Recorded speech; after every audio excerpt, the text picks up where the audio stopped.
Muy bien, entonces estamos en esta clase que se llama Historia del Cristianismo 1.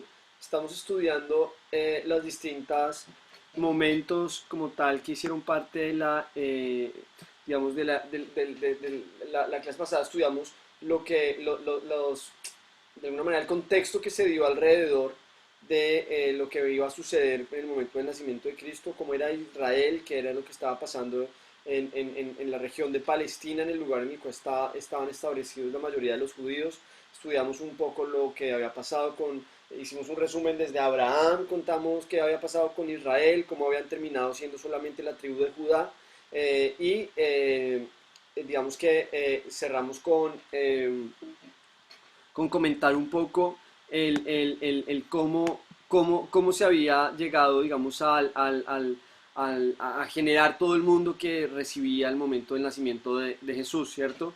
Hablamos de los antecedentes como tal religiosos, de los antecedentes culturales, de los antecedentes, digamos, políticos también, de cómo estaba organizado el mundo en ese tiempo. Hoy nos vamos a entrar en un tema específico que es la Iglesia Apostólica. Vamos a empezar a estudiar cómo se empieza a consolidar la Iglesia. Vamos a hacer un salto del momento de entender el contexto en el cual se dio el nacimiento y la vida de Jesús, al momento en el cual, bueno, qué pasa después de Jesús, ¿vale? ¿Qué es lo primero que empieza a suceder? Y cómo empieza a gestarse lo que conocemos como la iglesia primitiva o la iglesia apostólica. Van a escuchar muchas veces que se habla de la iglesia primitiva. Primitivo viene pues de que fue la iglesia que estuvo en el principio. Entonces la iglesia inicial se le conoce o se le llama como la iglesia apostólica. ¿Por qué se le llama la iglesia apostólica? Porque fue la iglesia que fue liderada directamente por los apóstoles. Fue liderada por quienes habían hecho parte del grupo escogido de los 12 discípulos de Jesús, y que se fueron sumando algunos, uno en particular en reemplazo de Judas Iscariote, ¿cierto? Y también la suma pues de Pablo, el apóstol, quienes hacen parte como tal de alguna manera del liderazgo, del haber surgido o empujado esta iglesia inicial. Entonces vamos a estudiar cómo se configuró esa iglesia, por qué se configuró y cómo llega, ¿vale? Lo primero es, vamos a ver la definición de la palabra iglesia. La palabra iglesia, la etimología es el estudio de cómo se componen las palabras, ¿vale? Cómo está conformada la palabra, de dónde viene. La palabra iglesia viene de la palabra eclesia. La palabra eclesia significa llamar afuera o asamblea pública, ¿vale? Entonces la iglesia básicamente es una asamblea pública en la cual se reunían las personas que compartían una misma fe, se reunían las personas que compartían una misma manera de ver la religión. Jesús habló de iglesia solamente dos veces. Si nos damos cuenta, Jesús habla de la iglesia solamente en Mateo 16, 18 y en Mateo 18, 17. Si quieren vamos a buscarlos, vamos a tenerlos acá. Les recomiendo hoy que tengan Biblias a mano, ¿vale? Hoy vamos a usar Biblias.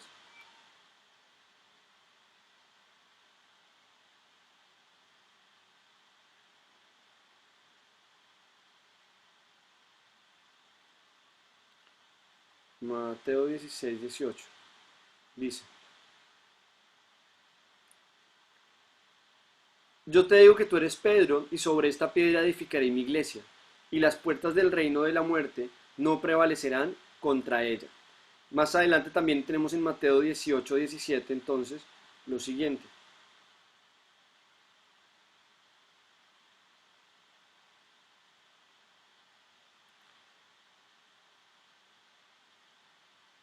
si se niega a hacerles caso a ellos, díselo a la iglesia, y si incluso a la iglesia no le hace caso, trátalo como si fuera un incrédulo o renegado. Acá Jesús nos está hablando del hermano que peca en contra de otro, ¿cierto? Entonces dice, hácelo ver, y si no te hace caso, pues hácelo ver frente a la iglesia. Si ni siquiera frente a la iglesia la persona hace caso, pues entonces trátalo como si fuera una persona que no es creyente o que no hace parte de esto.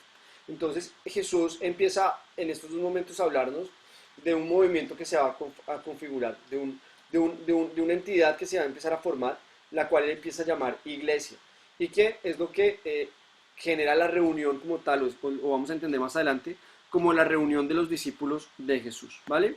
Siguiente, vamos a entender que la iglesia apostólica va a comprender un periodo entre el año 30 después de Cristo al año 100 después de Cristo.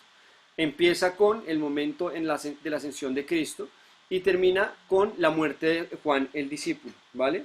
Esperen un segundito, que creo que Liliana está escribiendo algo acá.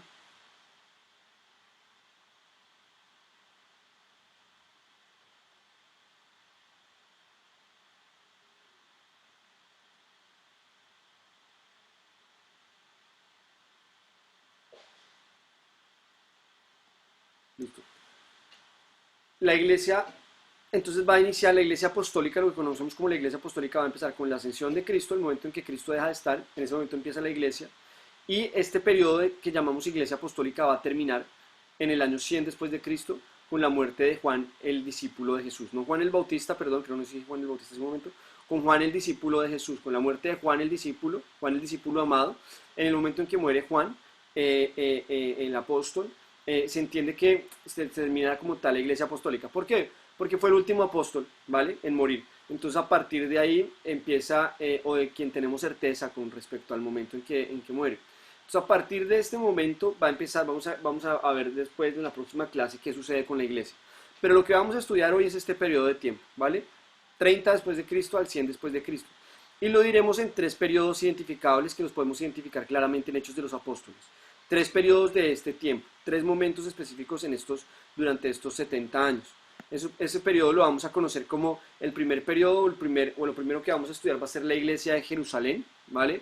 El segundo periodo que vamos a estudiar va a ser la iglesia entre los gentiles, y el tercer periodo que vamos a estudiar es la edad sombría. Bueno, vamos a ir viéndolos ahorita cada uno de ellos, vamos a ir desmenuzándolos, pero quiero que entendamos para dónde vamos, en dónde estamos, qué estamos estudiando, la iglesia de los apóstoles, ¿vale? Y la iglesia apostólica, y la iglesia apostólica la vamos a ver en 3 momentos específicos: la iglesia de Jerusalén, la iglesia contra los gentiles y la iglesia de la edad sombría, ¿vale? O la edad sombría de la iglesia apostólica. Entonces, la iglesia de Jerusalén inicia con el bautismo del Espíritu Santo en Pentecostés.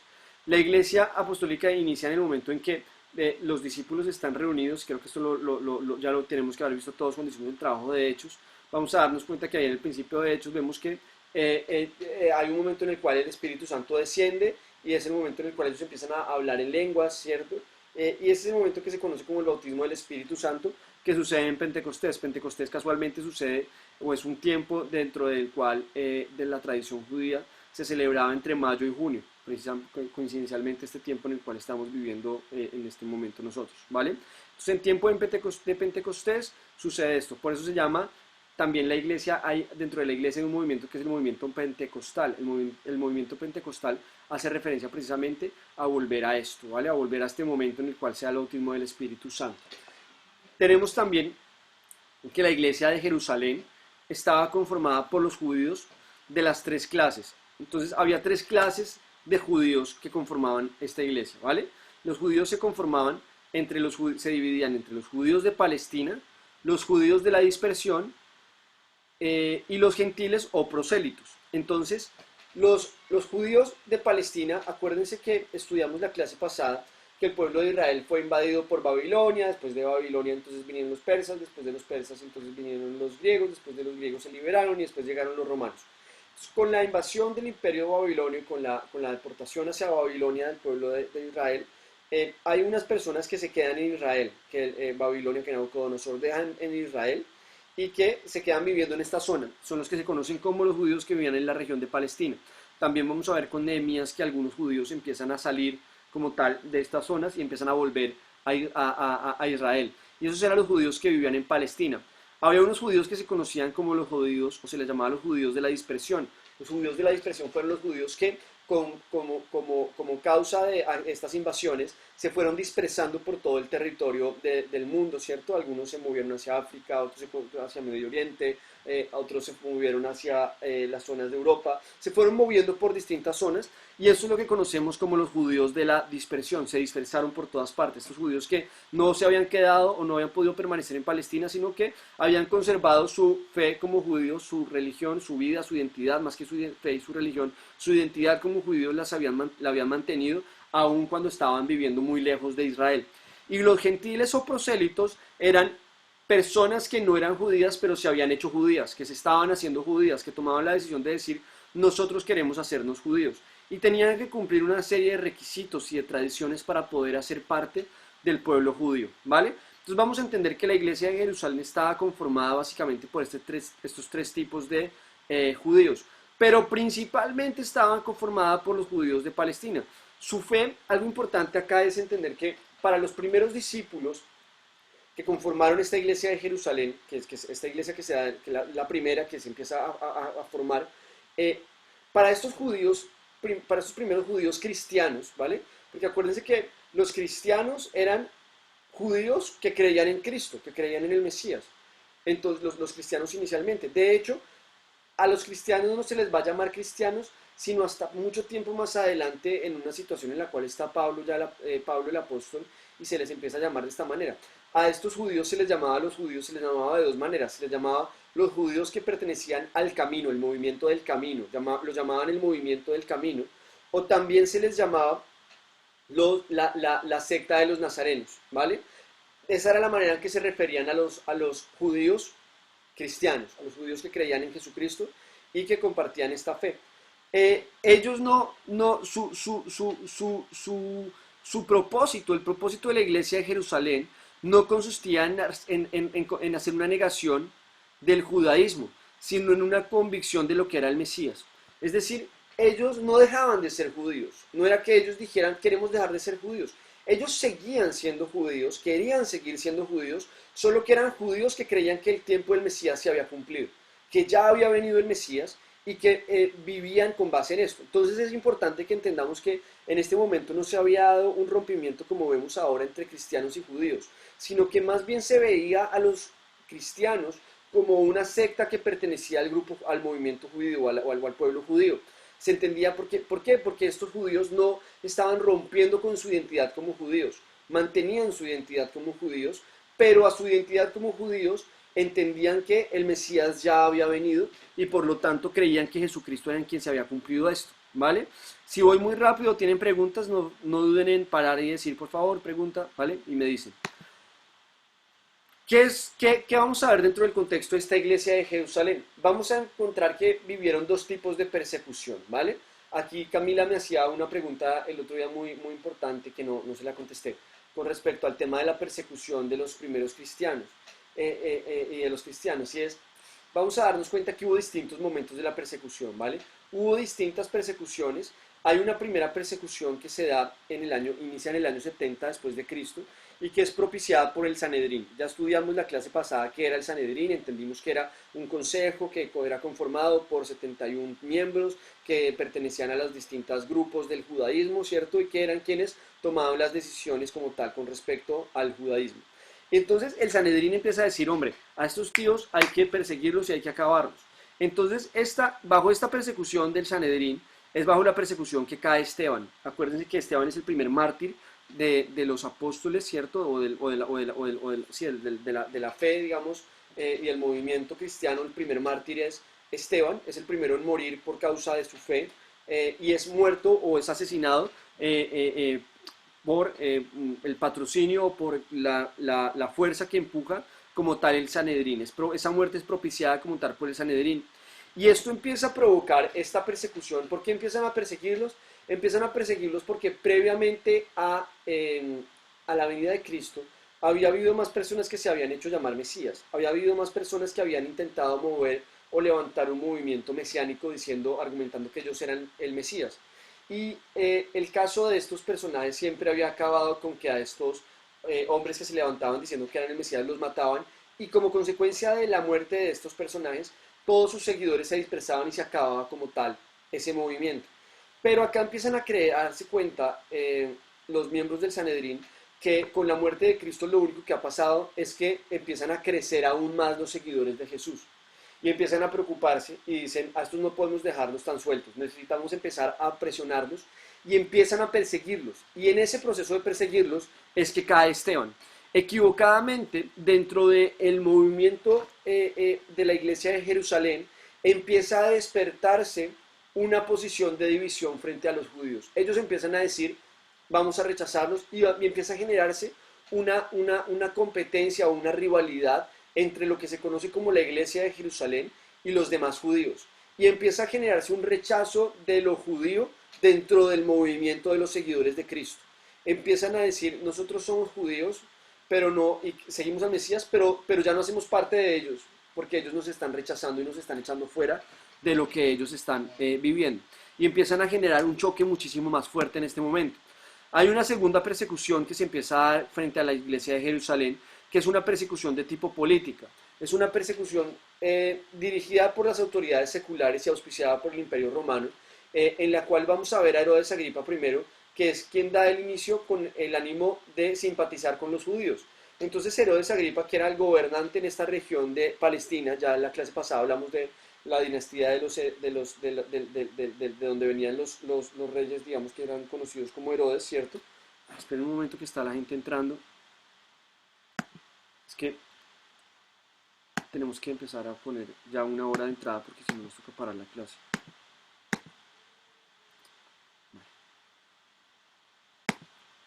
Entonces, Y también le está pidiendo que la dejes entrar. sí, ya las acepté, eran 3 personas, ya los acepté. Entonces, tenemos que la iglesia de Jerusalén entonces empezó a ser perseguida y empezó a ser perseguida por las autoridades seculares, en particular por Herodes Agripa, quien da inicio con el ánimo de simpatizar con los judíos. Básicamente este personaje, pues acuérdense que Herodes Agripa gobernaba en toda esta región de Palestina y pues con el ánimo de poder tener simpatía con los judíos, empieza a perseguir a la iglesia de Jerusalén. Y bajo su mandato es que muere Jacobo, el hermano de Juan, y Pedro es encarcelado, ¿vale? En este momento. Estos dos momentos van a ser importantes porque van a empezar a generar de alguna manera tanto un crecimiento de la iglesia, porque la gente empieza a decir es que los persiguen y los matan y siguen creciendo, pero también va a empezar a generar una necesidad de que la iglesia empieza a huir de este lugar, empieza a salir de Jerusalén y empieza a buscar otros lugares donde poder estar más tranquilos y no ser tan perseguidos. Bueno, la doctrina que vivían, digamos, la doctrina de la iglesia de Jerusalén se basaba en tres cosas en particular. Su predicación y su vida y lo que ellos hacían se fundamentaba en tres cosas en concreto. La primera, que Jesús de Nazaret era el Mesías. La segunda, que Jesús había resucitado y que con su resurrección había vencido la muerte y por lo tanto había vida eterna. Y tercero, creían en la segunda venida de Cristo, proclamaban y predicaban la segunda venida de Cristo. Estas eran las tres cosas básicas que se dedicaba a hacer la iglesia primitiva o la iglesia de Jerusalén. Tres cosas concretas sobre las cuales giraba su doctrina y su predicación. Todo el tiempo que estudiaban la Torá, que estudiaban, que se reunían para leer las escrituras, lo que hacían era, con base en las escrituras, argumentar que Jesús era el Mesías, argumentar que Jesús había resucitado y argumentar la segunda venida de Cristo. Y esto era en lo cual se fundamentaba como tal su doctrina y lo que ellos estaban haciendo, ¿vale? Los dirigentes de la iglesia de Jerusalén, hay que ver algo que es importante y es que los 12 apóstoles eran como tal los líderes o las cabezas, ¿vale? Había de alguna manera un consejo que era quien tomaba las decisiones de esta iglesia y este consejo estaba conformado por los 12 apóstoles. Se destacaban de entre ellos Jacobo, Juan y Pedro. Ellos tres, Jacobo, Juan y Pedro, eran quienes llevaban de alguna manera la batuta todo el tiempo. Y es importante entender esto porque vamos a ver en Gálatas 2.9, vamos a ver que Pablo dice que ellos que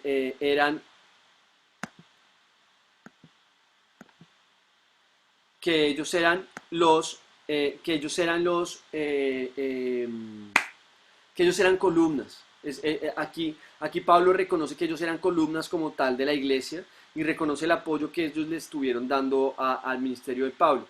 Esto, como les digo, es importante porque equivocadamente la Iglesia Católica ha sostenido que Pedro fue la cabeza de la Iglesia de Jerusalén siempre y que Pedro fue la cabeza como tal que Jesús dejó para que liderara la Iglesia. Pero realmente la Iglesia fue liderada por los 12 apóstoles en todo momento y vemos que más adelante lo vamos a ver en el primer concilio que hay, vamos a ver que hay una participación sumamente activa de Juan y de Pedro.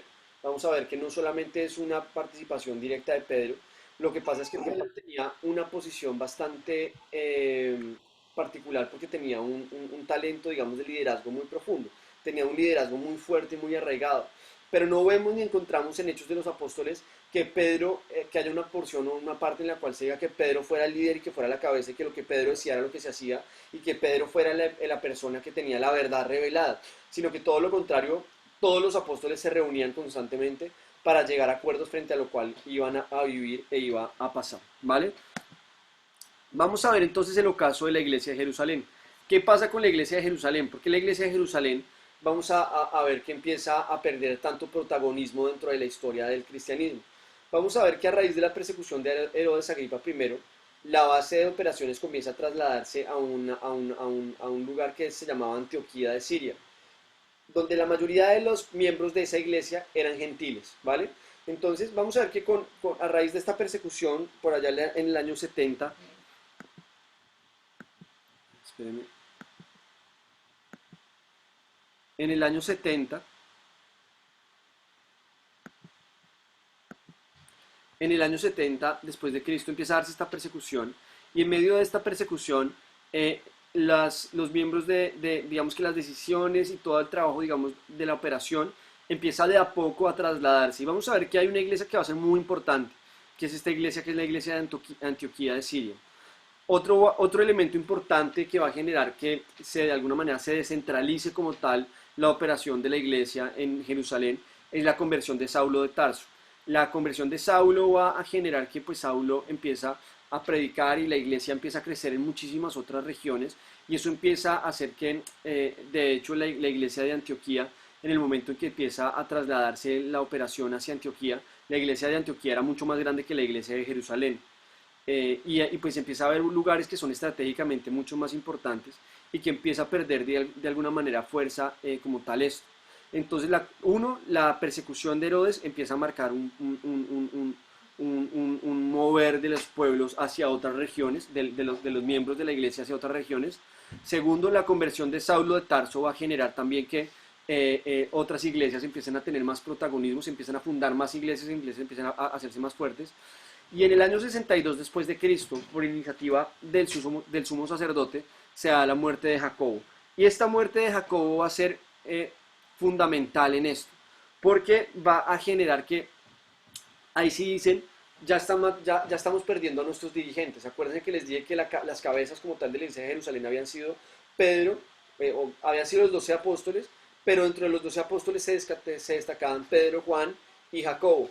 Y la muerte de Jacobo va a generar que se empiece a generar de alguna manera temor frente a decir no nos podemos quedar aquí encerrados, porque si nos quedamos aquí encerrados nos matan a todos y se acabó esto. Necesitamos empezar a salir, necesitamos empezar a movernos hacia otros lados porque de hecho se meten con los más importantes de nosotros. Entonces, hay otro elemento importante que comentamos hace 8 días, que es el nacimiento del movimiento celote. Los celotes, acuérdense que eran los celosos, se conocía como los celosos, celote viene de la palabra griego celoso. Los celotes que empiezan a desarrollar una guerra nacionalista, una guerra para intentar sublevarse frente al imperio romano. Y esta sublevación de los celotes concluye con la destrucción del templo a manos de los romanos entre el año 66 y el 77 después de Cristo. Esta invasión del pueblo romano, esta guerra con los romanos, la invasión ya se había dado antes, esta guerra que se da en el territorio con base en el movimiento nacionalista de los celotes y la fuerza con la que los romanos la responden y la contundencia con la que los romanos contestan a este movimiento provoca que se destruya el templo donde los judíos se reunían. El templo no era donde se reunía la iglesia de Jerusalén, el templo era donde se reunían los judíos, ¿vale? Pero la destrucción del templo va a provocar de alguna manera de nuevo y esta guerra va a provocar de nuevo lo que creo que nosotros en Colombia estamos muy acostumbrados a entender que es un desplazamiento. Se generan desplazados por causa de esta guerra. Estos movimientos de desplazados empiezan a provocar que de nuevo Jerusalén vuelva a perder muchísima fuerza y la iglesia también, la iglesia de Jerusalén termina moviéndose, termina diciendo no podemos quedarnos acá porque las cosas acá van fatal, van muy mal. Entonces esto va a empezar a generar que la iglesia de Jerusalén se traslada de Jerusalén a un lugar que se llama Pella en Decápolis, que está al este del Jordán. Cuando se mueven hacia allá, se mueven también basados en lo que consideran empieza a ser ellos el cumplimiento de ellos dicen esto hace aperta ay, perdónenme, es que sigue entrando gente, entonces no, ya creo que ya estamos. Se me va, listo. Este traslado hacia Pella en Decápolis, en el este de Jordán, ellos y esto que está sucediendo, ellos lo fundamentan y lo justifican en, en lo que vamos a ver en Lucas 21, 20, 22. Ellos consideran que parte de la profecía que Jesús da en este momento se está cumpliendo. Miren lo que dice Lucas 21, 20, 22.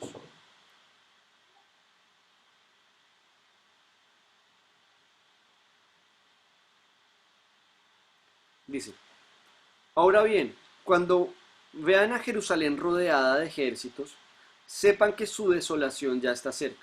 Ellos veían a Jerusalén rodeada de ejércitos en ese momento. Versículo 21. Entonces los que estén en Judea huyan a las montañas, los que estén en la ciudad salgan de ella, y los que estén en el campo no entren en la ciudad. Esa será, versículo 22, ese será el tiempo del juicio cuando se cumplirá todo lo que está escrito.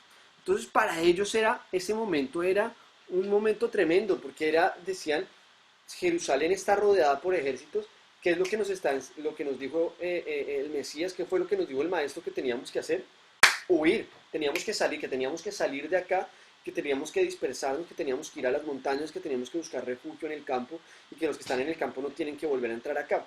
Y por eso ellos toman la decisión de trasladar la iglesia y deciden trasladarla de Jerusalén a Pella en Decápolis, ¿vale? Y con la muerte de Jacobo y con todo lo que está sucediendo vamos a darnos cuenta que Pedro también ya se va de Jerusalén y Juan también. Quien queda con la jefatura de la iglesia va a ser Simeón. Simeón va a ser la persona que va a quedar a cargo o al frente de la iglesia en este tiempo y va a estar llevándola en este momento. Esperen un segundo que viene después de mí. Hasta mañana. Hasta mañana. Hasta mañana. Entonces, la jefatura pasa a Simeón y en este momento, pues la iglesia de Jerusalén va a seguir siendo una iglesia importante, pero la iglesia de Jerusalén va a ir muchísimo en picada con respecto a su tamaño, pero también con respecto a la influencia que ejercía dentro de todo el movimiento de lo que se conocía como el cristianismo o como el camino, ¿vale? Les recuerdo, si tienen preguntas, por favor no duden en interrumpirme y en decirme, no estoy entendiendo, por favor devuélvete porque no entendí esta parte, ¿vale? No se preocupen. Vale, seguimos. Entonces, vamos a pasar al segundo momento. El siguiente momento es lo que conocemos la iglesia entre los gentiles. Entonces, fíjense que lo primero que hablamos fue dentro de la iglesia apostólica, ¿vale? Acuérdense que estamos hablando, para los que han venido entrando, estamos hablando de la iglesia apostólica. Al hablar de la iglesia apostólica estamos hablando de la iglesia durante el tiempo de los apóstoles. La iglesia durante el tiempo de los apóstoles la vamos a dividir en tres momentos. La primera es la iglesia de Jerusalén, que es el primer momento, que fue el cual estudiamos ahorita, en el cual todos los apóstoles estaban reunidos en Jerusalén. Después ellos empiezan a salir y empezamos a hablar de la iglesia entre los gentiles, ¿vale? La iglesia que empieza a ser parte de los gentiles y empieza a recibir a los gentiles dentro de su organización, ¿vale? Entonces, los primeros pasos, vamos a ver que la iglesia de vamos a ver que lo primero es los primeros pasos hacia que la iglesia se lleve hacia los gentiles, ¿vale? Entonces, lo primero es que vamos a ver que la iglesia de Jerusalén carecía de un celo misionero. La iglesia de Jerusalén, como lo decíamos, no tenía un propósito de romper con el judaísmo. La iglesia de Jerusalén simplemente eran judíos, que bien eran judíos de Palestina o judíos de la dispersión o prosélitos, ¿vale? Que habían decidido seguir a Cristo y decir que Jesús era el Mesías, pero que no querían renunciar a su judaísmo, mantenían su judaísmo, mantenían el judaísmo como una identidad en sus vidas. Y con respecto a esto, entonces lo que sucede después es que la iglesia no tenía una intención como tal de llegarle a los gentiles, porque ellos decían, él vino a las ovejas suyas, ¿cierto? A las ovejas perdidas, ¿cierto? Y ya estamos nosotros con él. Pero empiezan a darse cuenta que los gentiles empiezan a recibir el mensaje y que el mensaje empiezan a recibirlo los gentiles con una sed profunda. Los judíos cristianos de la dispersión sufrieron la mayor persecución. Entonces vamos a ver acá algo importante y es que los judíos, acuérdense que hemos hablado de tres tipos de judíos en esta clase. Hablamos de judíos de Palestina, que eran los judíos que nunca se fueron de Palestina, que se quedaron viviendo en Palestina y que ancestros de alguna manera vivieron siempre en toda la región de Palestina. Los judíos de la dispersión, que fueron los judíos que salieron como consecuencia de la invasión de Babilonia y las siguientes invasiones, y los prosélitos, que eran gentiles que se habían convertido al judaísmo, ¿vale? Los judíos que más sufrieron persecución fueron los judíos que estaban en la dispersión, los judíos que estaban fuera de Jerusalén. Los judíos que estaban fuera fueron quienes más sufrieron como tal persecución por su fe. ¿Por qué? Porque no tenían a los apóstoles a su alrededor que los protegieran, o no tenían un movimiento tan fuerte. Tenían más bien, iban llegándoles las noticias y ellos iban diciendo, yo quiero creer en el Mesías, creo que el Mesías llegó, pero seguían teniendo bastantes complicaciones. Entonces, esta persecución que se da frente a los judíos cristianos en la dispersión empieza a provocar que ellos aún se dispersen más y que empiece a regarse más las noticias por todas partes. Porque es que un muerto siempre es una noticia. Cuando una persona muere, eso siempre es noticia. Y en este tiempo que se muriera una persona porque decidía sostener que el Mesías era Jesucristo, pues eso provocaba que muchas más personas se interesaran por qué era lo que estaba pasando, y terminaban muchos convirtiéndose al cristianismo, ¿vale? Felipe, vamos a hablar de Felipe el Evangelista. Hay que diferenciar a Felipe el apóstol de Felipe el Evangelista, ¿vale? Felipe el Evangelista fue una persona que como tal no vemos muy definido su momento, pero, o sea, su momento en cuanto a la historia de dónde venía, pero vamos a ver que fue un personaje muy importante, que fue nombrado diácono dentro de la iglesia, ¿cierto? Y al ser nombrado diácono, es nombrado diácono con el propósito de poder ayudar en la parte administrativa de la iglesia, y con base en esto Felipe después es mandado, después de que viene todo el declive, digamos, de la iglesia de Jerusalén, por las situaciones que ya hablamos hace un momento. Felipe sale de Jerusalén y empieza a moverse por muchos lados, y vamos a ver que Felipe era un evangelista que se va a la región de Samaria sigo esperando, no he podido entrar, pero Lili, no entiendo. Espera un momento.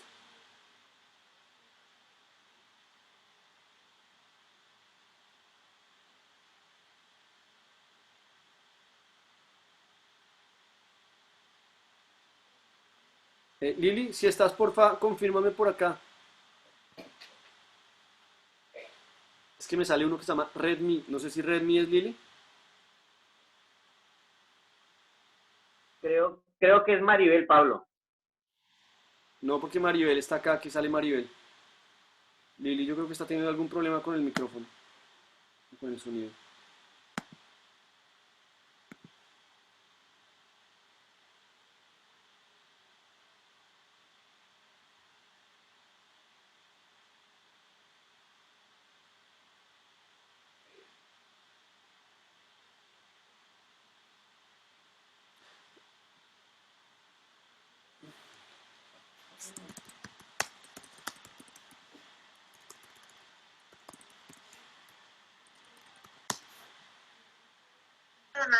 ¿Vuelvo y lo hago? Sí, entra que él está pendiente para aceptarte.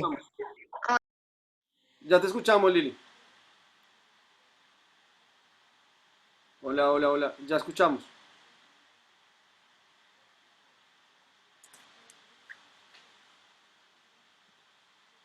Vale. Clau, confírmame si Lili ya estás, que no sé. Que está intentando entrar otra vez porque ha entrado 3 veces y no ha podido. Supongo que ya te aparecerá en la pantalla para que la aceptes.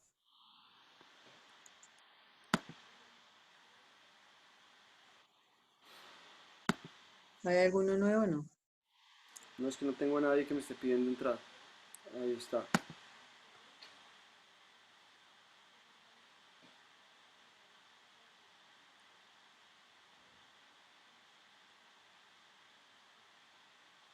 ¿Ahora? Ahora sí. Vale, listo. Gracias. Vale, Lili.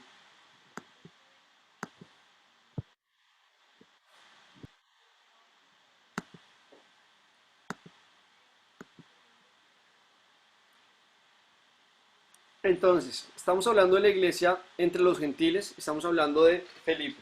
Entonces, Felipe, este personaje del cual estamos hablando se va a Samaria, ¿cierto? Se cree que también va a Etiopía. Acuérdense de Felipe y el etíope, el eunuco, ¿se acuerdan? que era un eunuco que venía hacia Jerusalén con el propósito de alabar, de presentar sus ofrendas en Jerusalén. ¿Qué es lo que pasa? ¿Qué es importante acá? Que no se cree que Felipe como tal haya sido quien haya abierto la puerta hacia los gentiles dentro de la iglesia de Jerusalén, porque este eunuco más bien pareciera ser un gentil que ya se ha convertido al judaísmo, porque no se puede explicar de ninguna otra manera que un personaje que no hace parte del pueblo de Israel, o de Judá, perdón, de los judíos, estuviera yendo hacia Jerusalén a cumplir con las fiestas y adicionalmente que viniera leyendo la palabra, que le dijera que había venido leyendo la ley. Entonces lo más probable es que este hombre ya era un gentil que se había convertido al judaísmo. La gran discusión que vamos a ver ahora más adelante acá es, con respecto a los gentiles, es, ellos discutían si para hacerse cristiano tenías que primero hacerte judío y después de hacerte judío aceptar al Mesías, ¿cierto? Ese va a ser el gran debate que se va a dar en este tiempo. El gran debate y el gran aporte de todo este tiempo va a ser no solo el crecimiento de la iglesia, sino que va a haber un punto importante y es cómo se logra abrir la puerta a nosotros, a los gentiles, con base en el cual se llega a la conclusión de no es necesario que se hagan judíos, simplemente son una rama injertada dentro del pueblo de Dios. Entonces, Felipe, como tal, realmente evangeliza a un judío que era prosélito, ¿cierto? No era como tal una persona que no fuera creyente de las tradiciones o del pueblo judío, porque este eunuco, por más de que no había nacido en el pueblo de los judíos, era un personaje que venía leyendo la ley y que venía camino a Jerusalén, por lo tanto muy probablemente era un gentil que se había convertido al judaísmo. No sé si me explico, no sé si los enredeo, me explico. Alguien que me haga con la cabeza así o me haga así. Listo, gracias. Bueno, entonces, seguimos acá y tenemos otro personaje importante, que es Saulo de Tarso. Entonces, Saulo de Tarso, la conversión de Saulo de Tarso va a ser esencial dentro de él poder llevar la palabra a los apóstoles, a los gentiles, perdónenme. Pero no va a ser Saulo de Tarso realmente quien va a ser el primero o el que va a abrir la puerta a la predicación a los gentiles. Vamos a ver, y quiero que vayamos todos a Hechos 11, 1, 18. Vamos a ver el primer caso de conversión de un gentil a manos o en el tiempo de la iglesia primitiva o de la iglesia, de la iglesia de Jerusalén, que es lo que sucede entre Pedro y Cornelio, ¿vale? Entonces, Hechos 11, capítulo 1, 18.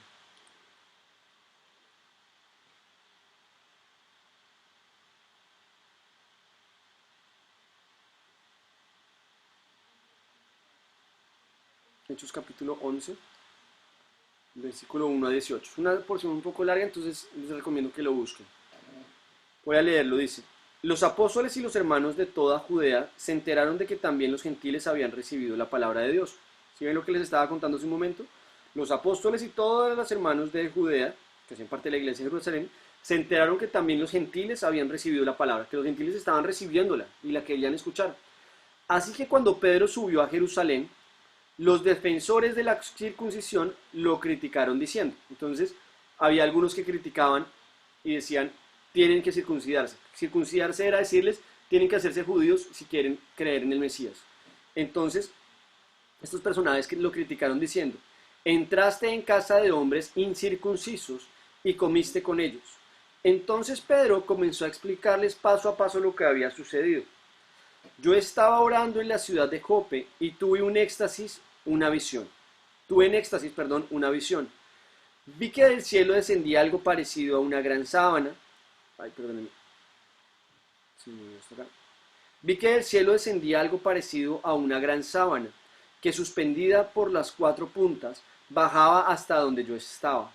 Me fijé en lo que había en ella y vi cuadrúpedos, fieras, reptiles y aves. Luego oí una voz que me decía, levántate, Pedro, mata y come. Repliqué, de ninguna manera, Señor, jamás ha entrado en mi boca nada impuro o inmundo. Por segunda vez insistió la voz del cielo, lo que Dios ha purificado, tú no lo llames impuro. Esto sucedió 3 veces, y luego todo volvió a ser llevado al cielo. En aquel momento se presentaron en la casa donde yo estaba 3 hombres que desde Cesarea habían sido enviados a verme. ¿Se acuerdan que Cesarea fue la ciudad fundada por Herodes, que hablamos hace 8 días? Versículo 12. El Espíritu me dijo que fuera con ellos sin dudar. También fueron conmigo estos 6 hermanos y entraron en la casa de aquel hombre. Él nos contó cómo en su casa se le había aparecido un ángel que le dijo: manda a alguien a Jope para hacer venir a Simón apodado Pedro. Él te traerá un mensaje mediante el cual serán salvos tú y toda tu familia. Cuando comencé a hablarles, el Espíritu Santo descendió sobre ellos tal como al principio descendió sobre nosotros. Entonces recordé lo que había dicho el Señor: Juan bautizó con agua, pero ustedes serán bautizados con el Espíritu Santo. Por tanto, si Dios les ha dado a ellos el mismo don que a nosotros al creer en el Señor Jesucristo, ¿quién soy yo para pretender estorbar a Dios? Al oír esto se apaciguaron y alabaron a Dios diciendo: así que también a los gentiles les ha concedido Dios el arrepentimiento para vida. Entonces, vemos en esta historia, que es muy bonita, cómo Pedro en este momento con Cornelio da el primer paso para que un gentil pueda ser convertido. Vemos también cómo Pedro en este momento está diciendo para los judíos el tema de qué comer, qué comían y qué no comían, era un tema sumamente importante, es un tema sumamente importante todavía. Podemos verlo en las etiquetas kosher que le ponen a los alimentos para saber que esos alimentos cumplen con la tradición de ellos y que los pueden comer. Entonces, para los judíos es sumamente importante lo que comen dentro de su identidad judía y dentro de lo que ellos creían que era necesario para poder relacionarse con Dios. Pero Dios, en esta visión que nos narra Hechos con Pedro, le está diciendo a Pedro: lo que yo he purificado a los gentiles también para que ellos puedan ser salvos, para que ellos puedan llegar a mí. Y no tienes por qué limitar la palabra a ustedes, sino que darles la oportunidad a ellos también de comprenderla y de poder recibirme a mí. Entonces es Pedro quien da el primer paso para que los gentiles empiecen a recibirlo. Y el apoyo de Pedro es crucial para que Pablo pueda ejercer su ministerio. Veamos lo que sucede o lo que dice Pablo en Gálatas 2, versículos 7 al 9. Gálatas capítulo 2, versículos 7 al 9. Dice: Al contrario, reconocieron que a mí se me había encomendado predicar el evangelio a los gentiles. Entonces se le encarga a Pablo, se le dice a Pablo: bueno, Pablo, ve tú y predícale a los gentiles que tú eres un tío, que eres romano, que sabe hablar muy bien, que eres estudiado, que no te van a perseguir porque eres romano, entonces tienes credenciales para andar más tranquilo. Entonces, por eso mandan a Pablo, y por eso Pablo es quien es el apóstol que se llama el apóstol de los gentiles, el apóstol que se envía a los gentiles. Entonces, al contrario, reconocieron que a mí se me había encomendado predicar el evangelio a los gentiles, de la misma manera que se le había encomendado a Pedro predicar a los judíos. O sea, acá están diciendo: bueno, Pedro se encargó de predicar a los judíos y yo, Pablo, me encargué de predicar a los gentiles. Versículo 8. El mismo Dios que facultó a Pedro como apóstol de judíos, me facultó a mí también como apóstol de los gentiles. Versículo 9. En efecto, Jacobo, Pedro y Juan, que eran consideradas columnas al reconocer la gracia que yo había recibido, nos dieron la mano a Bernabé y a mí en señal de compañerismo, de modo que nosotros fuéramos a los gentiles y ellos a los judíos. Entonces Jacobo, Pedro y Juan le dan un apoyo sumamente importante a Pablo, y un espaldarazo importante para que a donde fuera que Pablo fuera, pudiera Pablo decir: Dios, a mí Pedro, Jacobo y Juan, que son las columnas de la iglesia de Jerusalén, me han dado el apoyo para que yo sea el apóstol que venga a predicar a los gentiles. Y esto va a tener una importancia fundamental. Este momento de Pedro con Cornelio es un momento histórico dentro de la Biblia. Es el momento en el cual se da la primera conversión dentro de la iglesia cristiana de un gentil a manos de uno de los apóstoles, ¿vale? Vamos a ver que Jesús, por supuesto que Jesús predicó a muchos de los gentiles y muchos de los gentiles decidieron creer en él antes de esto.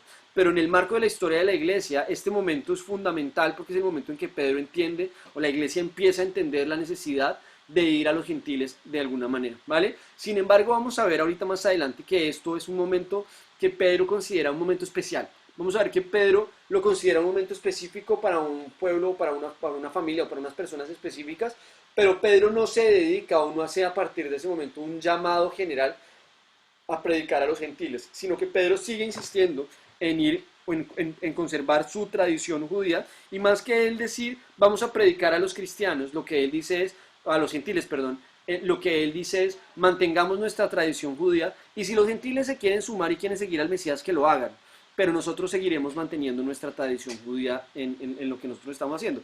Porque acuérdense que para ellos ser cristiano no significaba dejar de ser judíos, ellos seguían siendo judíos porque el ser judío era ser parte de un pueblo, era una identidad, ¿vale?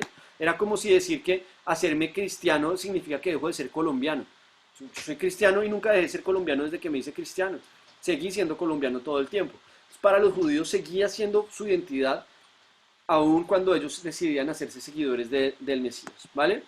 Vamos a ver que la iglesia en la iglesia entre los gentiles vamos a ver la importancia de lo que hacía Pablo, ¿vale? La importancia del trabajo misionero de Pablo. Y vamos a ver que dentro de lo que hacía Pablo había 7 pasos en su metodología misionera. Había 7 pasos que él cumplía y que él seguía para ir a cada lugar. Lo primero que él hacía era buscar una sinagoga. Al lugar al cual iba, él buscaba una sinagoga al lugar al que llegaba. Porque él lo que hacía era, acuérdense que Pablo era fariseo. Pablo, además de ser un personaje que tenía la nacionalidad romana, ser judío, era fariseo. ¿Qué significaba que se fuera fariseo? Que era maestro de la ley. Que a cualquier lugar al cual llegaba, él podía llegar y decir, hoy vengo a predicar yo, porque yo soy fariseo. O sea, ustedes saben quién soy yo, yo soy Pablo, que me hacía llamar Saulo de Tarso. Entonces le decían, uy, este es importante, escuchémoslo. Entonces él, al lugar al cual iba, lo primero que hacía era buscar una sinagoga.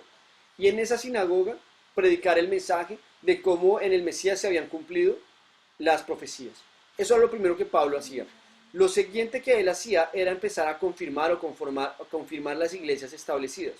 Empezaba a darle apoyo a las iglesias que se habían establecido en cada lugar en el cual él iba, y se quedaba con ellos para ayudarles a montar un sistema de administración o de gobierno como tal dentro de la iglesia, y les ayudaba también a empezar a tener a entender cómo hacer para que funcionara, hacerla sostenible. Empezaba a hacer todo un trabajo también de formación en doctrina como tal, para formar líderes que entendieran y que tuvieran unas raíces doctrinarias profundas en las cuales entendieran por qué en el Mesías se cumplían las profecías. Hay otra cosa importante dentro de lo cual hacía Pablo, era que él entendía el llamado que Jesús nos había hecho de ir en grupo. Jesús manda a los discípulos que vayan en parejas. Les dice a los discípulos, vayan en parejas y vayan en grupo. Pablo, vamos a ver algo importante acá, y es que él nunca iba solo. Pablo siempre iba con Bernabé, o iba con Silas, o iba con Aquila y Priscila, o iba con Timoteo, él siempre iba con alguien, él siempre iba acompañado de alguien, porque quería siempre, primero sabía que iba a estar respaldado, y segundo porque entendía que cuando iba en grupo estaba formando otras personas. Y ahí viene el cuarto punto, y es que Pablo siempre se marchaba, siempre iba con un joven aprendiz, siempre iba con alguien que fuera de alguna manera su aprendiz. Lo hace en su momento con Bernabé, lo hace también en su momento con Timoteo, ¿cierto? A Timoteo pues es el gran aprendiz de Pablo. Él empieza a soltarle después, pero lo empieza a hacer llevándolo en un proceso de discipulado constante, en el cual él viajaba con Pablo y empezaba a entender lo que Pablo hacía, para después Pablo poder mandarlo a hacer otras cosas. Rendía informes a la iglesia. Siempre que Pablo volvía a Jerusalén, predicaba, más que predicaba, presentaba o rendía informes de lo que había sucedido en las demás regiones. Vamos a ver en la palabra cómo Pablo, siempre que vuelve, les cuenta las noticias de lo que estaba sucediendo en los lugares al cual él estaba yendo. Lo sexto es que él no edificaba sobre fundamento ajeno. Él siempre iba a lugares en los cuales no había previamente alguien ido a montar o a empezar como tal la iglesia. Él no edificaba sobre fundamento ajeno. Él iba como tal a un lugar en el cual sabía que todavía no había una iglesia fundamentada. Llegaba a una sinagoga, de esa sinagoga algunas personas lo escuchaban y empezaban a seguirlo, pero adicional a eso empezaba a predicar o predicaba siempre en lugares donde él sabía que no había alguien a quien él estuviera de alguna manera pisando la manguera. De la misma manera también es importante que veamos en este primer punto que es triste, pero en la mayoría de las sinagogas en las cuales Pablo predicó no hubo conversiones profundas. Solamente hubo en una, se me acaba de escapar el nombre, pero hubo una de esas sinagogas en las cuales la palabra nos cuenta cómo ellos escuchan el mensaje de Pablo y se convierten, aceptan el mensaje y empiezan a creer en el Mesías. Lo séptimo que él hacía era que él acomodaba el mensaje a los oyentes. ¿Qué significa esto? Que él entendía la realidad de lo que cada uno estaba viviendo. Entonces él entendía que los griegos, que cuando iba a predicar a los griegos, el momento en que en Hechos se cuenta cuando Pablo le predica a los griegos es brutal, porque es impresionante cómo él se para y les empieza a hablar de la filosofía griega, de los dioses griegos, de hecho les habla, y de la literatura griega, tiene un conocimiento profundo de esto, para después poder llevarlos a explicarles en lo que consistía el seguir al Mesías, en lo que consistía el seguir a Jesús. Cuando va a Roma también entiende el lugar en el cual está. Pablo tenía una versatilidad profunda que le permitía acomodarse al lugar en el cual estaba. Y a mí esto me encanta, entender esos pasos que cumplía Pablo me encantan porque me llevan a preguntarme, de alguna manera, si ustedes se ponen a pensarlo, pues nosotros somos misioneros, o sea, nosotros hemos salido de nuestro país para ir a otro país a llevar la palabra de Dios. Y nosotros como misioneros, pues, qué mejor ejemplo podemos tener de cómo ejercer nuestro ministerio misionero que como lo hacía Pablo. Buscaba una sinagoga en todo lugar al que llegaba. ¿Qué hacía? ¿Qué hacer? Y aquí es un primer punto importante y es preguntarnos, nosotros no podemos descartar seguir yendo al pueblo de Dios. ¿Cómo hacemos para ir al pueblo de Dios? ¿Y qué tan profundas y arraigadas están nuestras convicciones con respecto a que en el Mesías, en Jesús se cumplieron las profecías del Mesías? Porque ese es el fundamento de nosotros para poder predicarle a un musulmán, para nosotros poder predicarle a un judío, para poder predicarle a un católico. ¿Cómo podemos entender esto? Lo siguiente es conformar una iglesia que pueda estar bien establecida, conformar la iglesia que ya estaba establecida, empezar a formarla y empezar a darle forma para que esta iglesia pueda funcionar más adelante. Lo siguiente es que podamos permanecer siempre en grupo, que podamos viajar y que podamos mantenernos en equipo, y por eso es importante entender entender el tema de los grupos pequeños, porque los grupos pequeños nos ayudan a entender este tema de viajar en grupo, la importancia que tiene de cómo también empezamos a formar aprendices y a formar personas que pueden también llevar la palabra en otros momentos, el rendir informe a la iglesia, el que el pastor no puede ser una persona que hace lo que quiere, con lo que quiere, cuando quiere, como quiere, sino que tiene que rendir informe, y nosotros tenemos como tal una reunión con los líderes de ministerio en la cual de alguna manera yo rindo informe de cómo están las cosas, de para dónde vamos, cómo estamos haciendo y qué estamos haciendo, y no solamente a los líderes de ministerio de nuestra iglesia acá en Barcelona, sino que yo rindo informe a Madrid y rindo informe también a la iglesia en Colombia. Lo siguiente es no edificar sobre fundamento ajeno. Nosotros más que nos debemos alegrar muchísimo cuando hay personas que se sienten felices de congregarse en nuestra iglesia, pero nuestro centro y nuestro eje debe ser llevar la palabra a aquellos que no han entendido el mensaje y que no lo conocen. Y lo séptimo es entender la realidad del contexto en el cual estamos. Y debemos entender que el mensaje debemos predicarlo a los catalanes, que debemos predicarlo a las personas en las cuales estamos en este tiempo viviendo, en este lugar viviendo, y cómo podemos acomodarlo para llevar a ellos. Y eso me encanta de esta enseñanza pequeña les doy, me encanta de estos 7 pasos de la metodología misionera de Pablo, ¿vale? Lo siguiente que vemos es que hay unas iglesias que se destacaron durante este tiempo de las iglesias entre los gentiles. Vamos a ver la iglesia de Antioquía de Siria, que es el lugar en el cual se les empieza a llamar cristianos. La primera vez que se empieza a llamar a los seguidores del Mesías como cristianos fue en esta iglesia, fue en este lugar, cuando estaba Pablo en este lugar en Antioquía. Es en este lugar donde empiezan a referirse como ellos como cristianos. Acuérdense, como les dije al principio de la clase, que previamente se referían a los seguidores del Mesías como los miembros del camino, los que seguían el camino, ¿cierto? El movimiento del camino. Y también se les llamaba la secta de los nazarenos, ¿vale? ¿Por qué la secta de los nazarenos? Porque eran porque lo consideraban una secta dentro del judaísmo que seguían a Jesús de Nazaret, ¿vale? La siguiente iglesia que vamos a ver es la iglesia de Éfeso. Con respecto a la iglesia de Éfeso, vamos a ver que fue la iglesia más importante de Asia Menor. Fue fundamental la iglesia de Éfeso para que en Asia se pudiera empezar a expandir como tal la palabra y se llevara por todas partes. La iglesia de Corinto es muy importante porque está establecida en la región antigua de Grecia. Por lo tanto, la iglesia de Corinto era una iglesia cosmopolita, era una iglesia en la cual había griegos, en la cual había personas de todas las partes de lo que se conocía como el mundo en ese tiempo, y era una ciudad cosmopolita. Por eso la iglesia de Corinto empieza a tener personas de distintos países, de distintos lugares, y es muy importante porque de ahí empiezan en la medida que esas personas volvían a sus pueblos, empiezan a ir a entender, a decir, hombre, yo que soy de este lugar, quiero ir y quiero volver a mi pueblo a llevar lo que he aprendido en Corinto con base en las enseñanzas del Mesías. Y por último tenemos la iglesia de Roma. Si bien la iglesia de Roma en un principio no fue tan importante, porque no era tan grande, tuvo importancia pues porque era la capital del imperio. Tuvo importancia porque era la capital del imperio romano. Y adicionalmente después, al ser la capital del Imperio Romano, con el paso del tiempo empieza y a tener gran importancia, empieza a tener un crecimiento importante.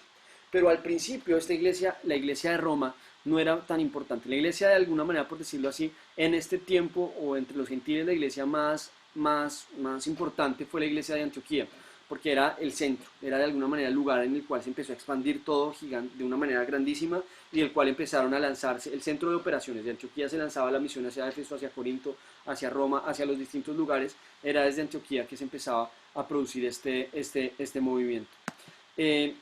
Había una gran controversia, la gran controversia durante el tiempo de la iglesia entre los gentiles. ¿Debían los gentiles hacerse judíos para ser cristianos? Esto es lo que les compartí hace un momento. ¿Debían o no debían hacerse? Debían, si nosotros queríamos hacernos cristianos, teníamos que hacernos primero judíos, era necesario circuncidarnos, era necesario cumplir con la tradición judía para poder hacernos cristianos. Y aquí viene algo que es importante, y es Pedro, con base en la experiencia que vivió con Cornelio, consideró es un caso especial, consideró es un caso particular con Cornelio, pero Pedro, como les decía hace un momento, no propició todo el movimiento que fuera hacia los gentiles. Si bien el primero en convertirse es Cornelio, de la mano de Pedro en esta experiencia que les compartí, sin pedirle y sin reclamarle que se hiciera judío, ¿vale? El primer gentil que se convierte al cristianismo sin tener que hacerse judío es Cornelio y su familia. Pero Pedro esto lo ve como un caso particular y un paso especial en el cual dice, pues es que fue que a Cornelio se le apareció un ángel, y yo qué puedo hacer para decir que a Pedro no le apareció un ángel que mandó a buscarme y que todo lo que pasó pues coincide. Pero Pedro dice, de ahí para allá no más. Pablo ve la ley como un paso que era necesario para la preparación del camino que venía. Pablo dice, la ley fue necesaria para que pudiéramos de alguna manera entender que por nuestras obras jamás podríamos cumplir esa ley, y que por lo tanto teníamos que volvernos al Mesías para poder entender que en el Mesías ya no es por nuestras obras que somos salvos, sino por lo que Él había hecho. Y acá les sugiero que se lean la epístola de los Gálatas completa, porque en la epístola de los Gálatas vamos a ver cómo Pablo desarrolla el ministerio hacia los gentiles. Vamos a ver profundamente cómo Pablo predica o explica por qué los gentiles no tienen que hacerse judíos para estar ahí. Y vamos a ver que sucede algo que es algo importante que vamos a ver durante esta clase de historia del cristianismo, que es los concilios. Se da el primer concilio. ¿Qué es el primer concilio? Y quiero que me ayuden a buscar Hechos 15, 20, ¿vale? ¿Qué es el concilio? El concilio es la reunión de todos los líderes que se reúnen para discutir un tema. En este caso, vamos a leerlo desde el versículo 1, ¿vale? Hechos 15, versículo 1 en adelante. Vamos a ver que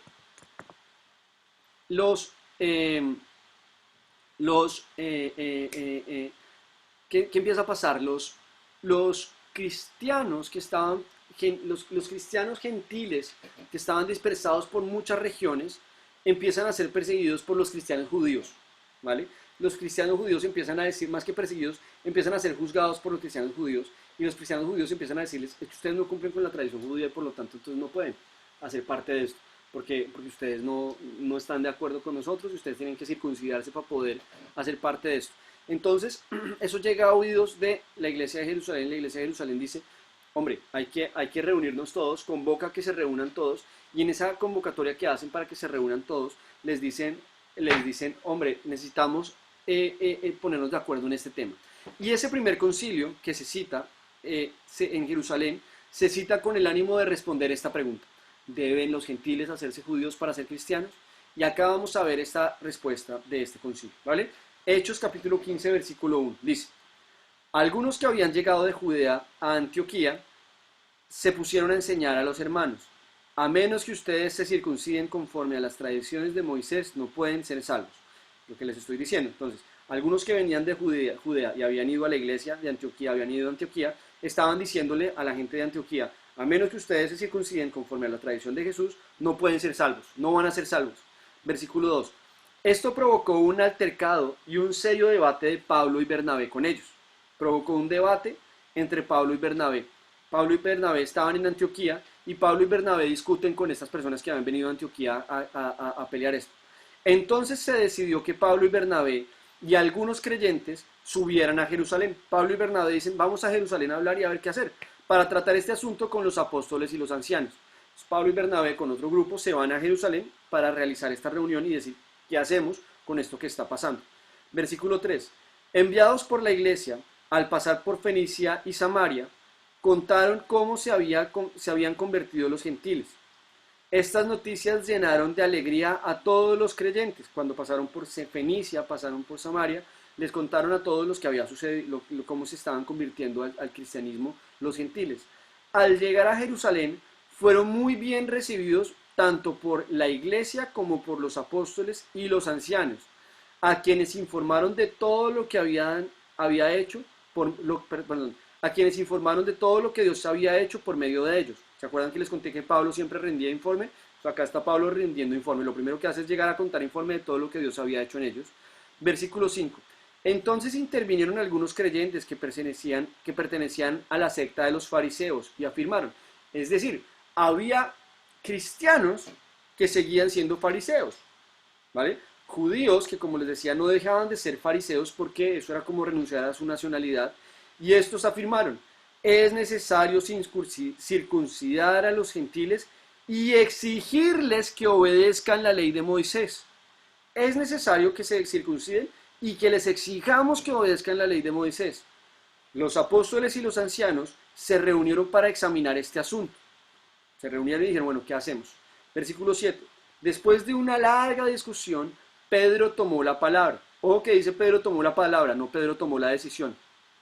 Ahí ve uno que Pedro no era como tal la última palabra, quien decía lo que se tenía que hacer, sino que él toma la palabra para explicar la conclusión de esa discusión que había sucedido. Entonces dice, hermanos, Pedro dice, hermanos, ustedes saben que desde un principio Dios me escogió entre ustedes para que por mi boca los gentiles oyeran el mensaje del evangelio y creyeran. ¿Qué pasó? Dios escogió a Pedro para que Cornelio tomara una decisión por Cristo. ¿Se acuerdan? Versículo 8. Dios, que conoce el corazón humano, mostró que los aceptaba dándoles el Espíritu Santo, el mismo que a nosotros. Versículo 9. Sin hacer distinción alguna entre nosotros y ellos, purificó sus corazones por la fe. Entonces, ¿por qué tratan ahora de provocar a Dios poniendo sobre el cuello de sus discípulos un yugo que ni nosotros ni nuestros antepasados hemos podido soportar? Me encanta la sensatez de Pedro. Se ve un cambio, parece otro Pedro distinto al Pedro que era discípulo que caminaba con Jesús, ¿no? Un Pedro sumamente sensato que dice, ¿para qué les vamos a poner un yugo que ni nosotros ni nuestros antepasados hemos podido soportar? Versículo 11. No puede ser. Más bien como ellos, creemos que somos salvos por la gracia de nuestro Señor Jesús. Versículo 12. Toda la asamblea guardó silencio para escuchar a Bernabé y a Pablo, que les contaron las señales y prodigios que Dios había hecho por medio de ellos entre los gentiles. Cuando terminaron, Jacobo tomó la palabra. Habló Pedro y ahora viene Jacobo. Vemos que no es Pedro el que toma la decisión, sino vemos una posición entre las tres columnas que son Pedro, Jacobo y vamos a ver también a Juan, que hablan dentro de este momento. Cuando terminaron, Jacobo tomó la palabra. Hermanos, escúchenme. Simón nos ha expuesto cómo Dios desde el principio tuvo a bien escoger de entre los gentiles un pueblo para honra de su nombre. Con esto concuerdan las palabras de los profetas tal como está escrito. Después de esto volveré y reedificaré la choza caída de David. Reedificaré sus ruinas y la restauraré, para que busque al Señor el resto de la humanidad, todas las naciones que llevan mi nombre. Así dice el Señor que estas cosas así dice el Señor que hace estas cosas conocidas desde tiempos antiguos. Por lo tanto, yo considero que debemos dejar de ponerles tantas trabas a los gentiles para que se conviertan a Dios. Más bien debemos escribirles que se abstengan de lo contaminado por los ídolos, la inmoralidad sexual, la carne de animales estrangulados y de sangre. En efecto, desde tiempos antiguos, Moisés siempre ha tenido en cada ciudad quien lo predique y lo lea en las sinagogas todos los sábados. Me encanta esto porque vemos cómo este diálogo entre iguales, ¿cierto?, que eran los apóstoles, llega a la conclusión de decir, no podemos seguir poniendo más requisitos poniéndole trabas a los gentiles para que se conviertan a Dios si Jesús nunca les puso esas trabas? Si Jesús les dijo: el que crea y reciba, ¿cierto? Cree en mí y será salvo, recíbeme y será salvo. Entonces, después de toda esta profunda discusión que dan aquí, escriben una carta, que es lo que viene después, es la declaración de ese primer concilio, es lo que viene en el versículo 22, dice: entonces los apóstoles y los ancianos, de común acuerdo con toda la iglesia, decidieron escoger a algunos de ellos y enviarlos a Antioquía con Pablo y Bernabé. Escogieron a Judas, llamado Barsabás, y a Silas, que tenía buena reputación entre los hermanos. Con ellos mandaron la siguiente carta. Entonces mandan a otros, no mandan a Pablo y a Bernabé solo, sino que lo mandan con otras personas para que cuando Pablo y Bernabé llegaran a Antioquía, dijeron: sí, esto es lo que están contando, fue lo que pasó. Y los llevan con esta carta. La carta dice: con ellos mandaron la siguiente carta, 2 puntos. Los apóstoles y ancianos a nuestros hermanos gentiles en Antioquía, Siria y Sicilia. Saludos. Se las quiero leer porque esto es una carta que los apóstoles nos escribieron a nosotros también, ¿vale? Es una carta que nos escribieron a todos los gentiles. Versículo 24. Nos hemos enterado de que algunos de los nuestros, sin nuestra autorización, los han inquietado a ustedes, alarmándoles con lo que les han dicho. Así que de común acuerdo hemos decidido escoger algunos hombres y enviarlos a ustedes con nuestros queridos hermanos Pablo y Bernabé, quienes han arriesgado su vida por el nombre de nuestro Señor Jesucristo. Por tanto, les enviamos a Judas y a Silas para que les confirmen personalmente lo que les escribimos. Nos pareció bien al Espíritu Santo y a nosotros no imponerles a ustedes ninguna carga aparte de los siguientes requisitos: abstenerse de lo sacrificado a los ídolos, de sangre, de la carne de animales estrangulados y de la inmoralidad sexual. Bien harán ustedes si evitan estas cosas, con nuestros mejores deseos. Una vez despedidos ellos, bajaron con nuestros mejores deseos. Y ahí termina la carta. ¿Por qué les leo esta carta? Primero porque nos la escribieron a nosotros. Me encanta cuando la veo y pienso en que de alguna manera ese concilio que sucedió hace miles de años, hace más de 2000 años, o casi 2000 años, pensaron en nosotros, pensaron en escribir una carta que nos dio a nosotros el acceso a poder ratificarnos en que somos salvos por lo que Cristo ha hecho por nosotros. Pero adicionalmente porque hay un tema que hemos discutido en varias barbacoas y que se los quiero compartir, y es el tema de la morcilla. Yo esto no lo ando diciendo a todo el mundo y no ando todo el tiempo predicando este tema, pero fíjense que es muy clara la instrucción que dan los apóstoles en este momento. Dice, los creyentes la leyeron, dice: nos pareció bien al Espíritu Santo y a nosotros no imponerles a ustedes ninguna carga aparte de los siguientes requisitos: abstenerse de lo sacrificado a los ídolos, es decir, no comer nada que sepamos que ha sido sacrificado a los ídolos. De sangre, abstenerse de sangre, abstenernos de comer alimentos preparados con sangre, alimentos preparados a base de sangre, de la carne de animales estrangulados y de la inmoralidad sexual. Estas son de alguna manera las instrucciones que les dicen: miren, para que podamos convivir también y para que no tengamos problemas, abstengámonos de esto, porque sabemos que son cosas que no le hacen bien a nosotros y que no le hacen bien a nuestro cuerpo y a lo que Dios quiere que nosotros hagamos, ¿vale? Entonces, esto se los traigo porque lo ayuda a uno a entender cómo se dio la respuesta a este gran punto. ¿Por qué? Porque muchas personas van a sostener que, hoy en día muchas personas sostienen que nosotros debemos volver a las tradiciones judías para poder agradar a Dios, que tenemos que volver al Shabbat, que tenemos que volver a realizar determinados ritos judíos y a sostener la celebración de todas las fiestas judías para poder agradar a Dios. Pero la realidad es que lo que vemos es que esa carga fue apartada de nosotros y no es una carga que tenemos que vivir en este momento y en este tiempo. ¿Qué es lo que sí debemos discernir? Que nosotros, no, así como no tenemos que cumplir con esa carga, tampoco podemos vivir experiencias y tradiciones que son tradiciones sacrificadas o entregadas para los ídolos, como fiestas paganas, como fiestas en las cuales nosotros sabemos que no tenemos por qué hacer nada. Por lo tanto, nosotros no celebramos el día de San Patricio, nosotros no celebramos el día de San Juan, ¿cierto? Nosotros no celebramos ese tipo de fiestas porque son fiestas que realmente tienen un origen en el mestizaje espiritual que se dio con base en lo que Constantino hizo durante el Imperio Romano, o en la mezcla que se dio para que la fe cristiana pudiera ser asimilada por los distintos pueblos, pero que no son fiestas que realmente hayan tenido un propósito de alabar a Dios, sino que han sido fiestas creadas con el propósito de idolatrar a dioses falsos, ¿vale? Entonces, bueno, esto es importante acá y es importante que lo veamos dentro de la iglesia entre los gentiles. Bueno, como les decía, entonces vamos a dividirlo, este tiempo de la iglesia apostólica lo hemos dividido en 3 momentos. El primero era la iglesia de Jerusalén, el segundo era la iglesia entre los gentiles, que ya lo hemos entendido, y lo tercero, la edad sombría. La edad sombría no es porque se hayan descarriado, no es porque se hayan perdido, no es porque hayan hecho cosas que estuvieran mal, ¿no? A uno cuando le hablan de sombrío le suena como que hubo oscuridad y que sus corazones se volvieron malos. No, sombría porque históricamente no tenemos mucha información, porque no tenemos mucha más información aparte durante este periodo que es comprendido entre el año 64 después de Cristo y el año 100 después de Cristo. Durante este tiempo es muy poca la información que tenemos, porque pues los textos históricos son muy pocos. Tenemos mucha información basada en la tradición, pero esa tradición tenemos que verla con mucho recelo, porque la tradición durante el siglo II dentro de la Iglesia Católica se empezó a incluir de alguna manera muchísimas tradiciones o argumentar distintas, a cambiar de alguna manera algunos santos por apóstoles, ¿vale? Algunos ídolos por apóstoles para tratar de asimilar o hacer que se pudiera vivir esto. Lo otro que empieza a darse, que es lo que sucede un poco con Santiago de Compostela, nosotros sabemos que Santiago nunca estuvo en Santiago de Compostela.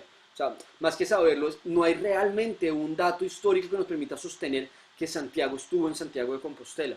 ¿Qué es lo que sucede? Que en el momento en que la iglesia empieza a hacerse tan grande, las iglesias, y en el momento en que se termina la época de la iglesia apostólica, las iglesias de los distintos lugares empiezan a tener una discusión, una pelea por ver cuál es la que va a mandar, porque ver cuál es la más importante. Entonces, entre ellas, y a partir del siglo II sobre todo, empieza a darse después de Cristo, empieza a darse una pelea por ver cuál es la iglesia en la cual estuvo determinado apóstol. Entonces decir, es que acá estuvo Santiago, y entonces como aquí estuvo Santiago, decimos que aquí es donde tenemos la verdad, y esta es la iglesia, la mejor iglesia, esta es la iglesia que funciona de esta manera. Aquí estuvo y aquí murió Tomás, entonces como aquí estuvo Tomás, las cosas funcionan de esta manera y nosotros tenemos los restos de Tomás y entonces con base en eso nosotros tenemos una tradición apostólica y empiezan a tratar de sostener cuál es la iglesia que sostiene una tradición apostólica y empieza a darse una discusión con base en eso. Entonces lo llamamos la edad sombría y el inicio de esta edad sombría no porque hubiera habido cosas malas como tal en medio de ellos, sino porque no tenemos mucha información histórica para sostener qué sucedió en este tiempo. Se inicia en el año 64 con la muerte de Pedro y en el año 68 con la muerte de Pablo.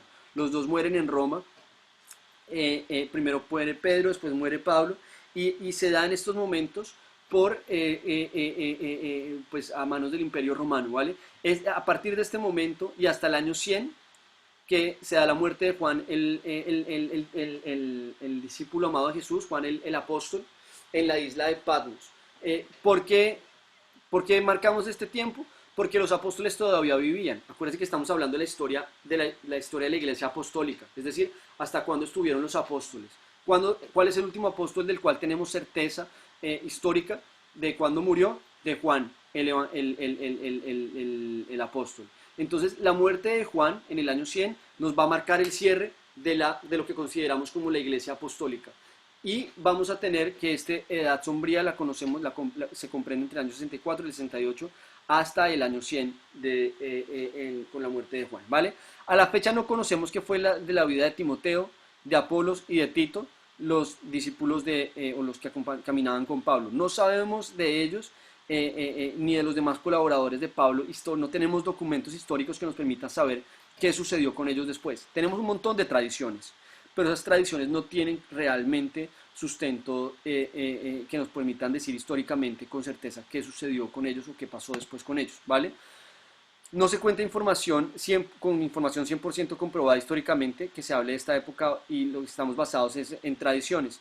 Las iglesias, como les decía, intentan reclamar para sí el origen apostólico, empiezan a discutir por tratar de decir nosotros somos la iglesia apostólica porque aquí fue donde murió porque aquí fue donde vino y por lo tanto nosotros tenemos que tener la batuta y podemos seguir funcionando de esta manera.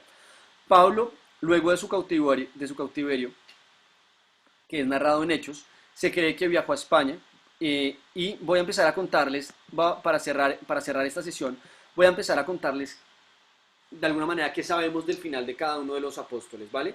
Haz Eh, una pregunta. y de quienes estuvieron alrededor de los apóstoles. ¿Sí? ¿Pregunta? Sí, haz una pregunta. Bueno, sabemos lógicamente que el antes de Cristo y el después de Cristo es a partir de la muerte de Jesús, ¿verdad? No, Pero del nacimiento. ¿quién determina o quién empieza a decir a partir de hoy o a partir de mañana empezamos a contar los años? No, es a Eh, partir del nacimiento, no de la muerte, Rafa.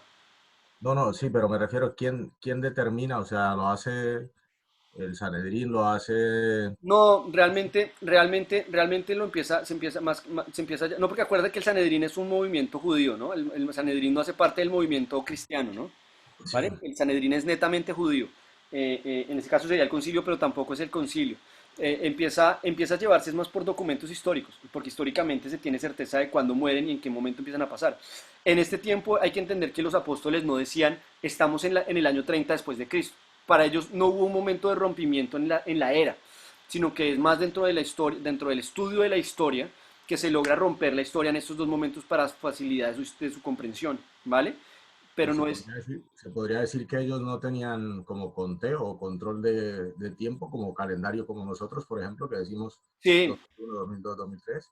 sí, sí lo tenían, sí lo tenían. Y de hecho los judíos todavía llevan su calendario, pasó por ese tiempo, ahora no me acuerdo en qué año va el calendario, no, no sé, la verdad, más que no me acuerdo, no sé, no puedo decir no me acuerdo porque es que no lo sé, en qué año va el calendario judío en este momento, pero ellos iban en su calendario judío.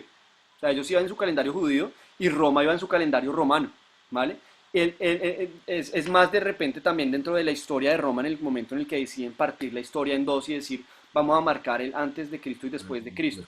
Pero para los judíos en este tiempo no era, para los discípulos de Jesús, perdón, ellos no decían, no hablaban de antes y después de Cristo, ellos estaban viviendo su tiempo, ¿vale? Es con posterioridad, mucho tiempo después que se hace eso. Por eso es que hay un desfase, si uno se pone a ver ya después con precisión históricamente, hay un desfase en los años realmente, en lo cual no estamos realmente en el año 2020 después del nacimiento de Cristo, específicamente, ¿vale? Pero sí podemos ver esto, ¿vale? Vale, gracias. Listo. Entonces, les estoy contando, chicos, les voy a contar qué pasó con cada uno de los apóstoles y qué pasó con cada uno de estos personajes que rodearon también importantes de la iglesia apostólica. Aclarar algo más importante y es, los apóstoles de la iglesia apostólica se consideraban que eran apóstoles, ellos eran apóstoles porque tenían una condición y era que habían conocido a Jesús, ¿vale? La condición era que ellos habían conocido, habían estado con Jesús, ¿vale? Pablo es apóstol y entonces uno dice, pero si Pablo no conoció a Jesús, bueno, pues en el momento en que Pablo tiene el momento de su ceguera y el momento en que es confrontado, se entiende que tiene un encuentro personal con Jesús en ese momento, ¿vale? Por eso Pablo es considerado apóstol también. Y por esa razón los demás líderes de la iglesia no eran considerados apóstoles, ¿vale? Eh, ¿Qué vamos a ver en la Biblia? Vamos a ver en la Biblia que hay un don, que es considerado el don de, cuando hablamos de los dones ministeriales, acuérdense que hablamos de eh, maestro, pastor, evangelista, profeta y apóstol. Cuando hablamos del apóstol dentro de los dones ministeriales, más que decir que es que ese apóstol encontró, ese apóstol no hace parte, ese ministerio apostólico no hace parte de la iglesia apostólica cuando estamos hablando de eso. Lo que estamos hablando es que ese podría cumplir la función que cumplieron los apóstoles en ese tiempo. ¿Qué función cumplían los apóstoles en ese tiempo? Los apóstoles en ese tiempo eran maestros, eran pastores, eran profetas y eran evangelistas, ¿vale? Entonces, o ejercían en determinado caso eso. Por eso hablamos de que el apóstol cumple los dones ministeriales en todo esto. Bueno, pero es importante que lo entendamos porque la verdad es que a mí el tema de decir que yo soy el apóstol, tío, yo no hago parte de la iglesia apostólica, yo no viví con ellos, yo no caminé con Jesús, por lo tanto yo no puedo presentarme como apóstol, ¿cierto? Soy seguidor de Cristo, pero es un error, pues creo profundo en la comprensión de la palabra apóstol cuando alguien se presenta como tal, como el apóstol tal. Creo que más es un anhelo de llenar el ego y de llenar los diplomas que el entender realmente el propósito o el significado de la palabra, ¿vale? Entonces, Pablo, les voy a hablar y les voy a explicar qué pasó con los apóstoles y qué pasa con los personajes que rodearon a los apóstoles en este tiempo, lo que se puede saber con respecto a ellos en este tiempo de la Edad Sombría. Con respecto a Pablo, sabemos que después de su cautiverio en Hechos, estuvo cautiverio en Hechos, se cree que viajó a España, se cree que Pablo alcanzó a viajar hasta la región de España, que era gobernada por los romanos, y al regresar a Roma fue decapitado bajo la persecución de Nerón, ¿vale?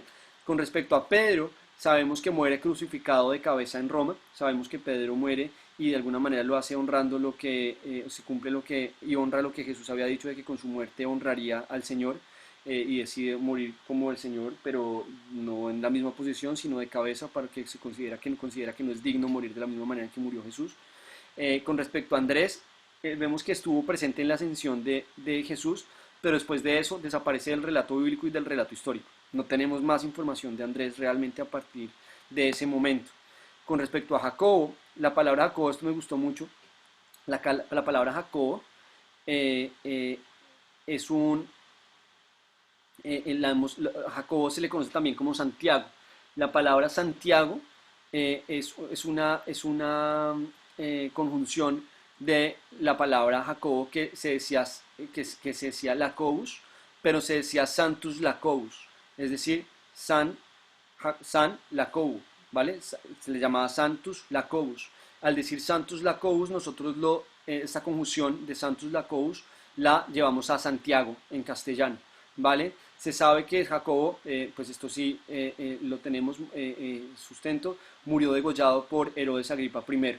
Con respecto a Jacobo, el hermano de Jesús, vamos a ver que hay dos Jacobos diferentes, ¿vale? El Jacobo que fue discípulo de Jesús y Jacobo, el hermano de Jesús. Jacobo, el hermano de Jesús, no aceptó a Jesús durante la vida de Cristo, pero vemos en 1 Corintios 15, 7 que tuvo un encuentro con Jesús y que comprendió la palabra y que tuvo un encuentro con él, y a partir de ese momento se hizo importante dentro de la iglesia. De hecho, él es quien escribe la carta de Santiago.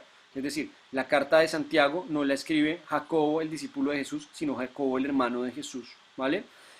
Con respecto a Juan, el apóstol, vemos que era hermano de Jacobo, de este Jacobo, ¿vale? Juan y este Jacobo eran hermanos, y sabemos pues que Juan, el discípulo amado de Jesús, Juan el apóstol, muere en la isla de Patmos en Éfeso, ¿vale?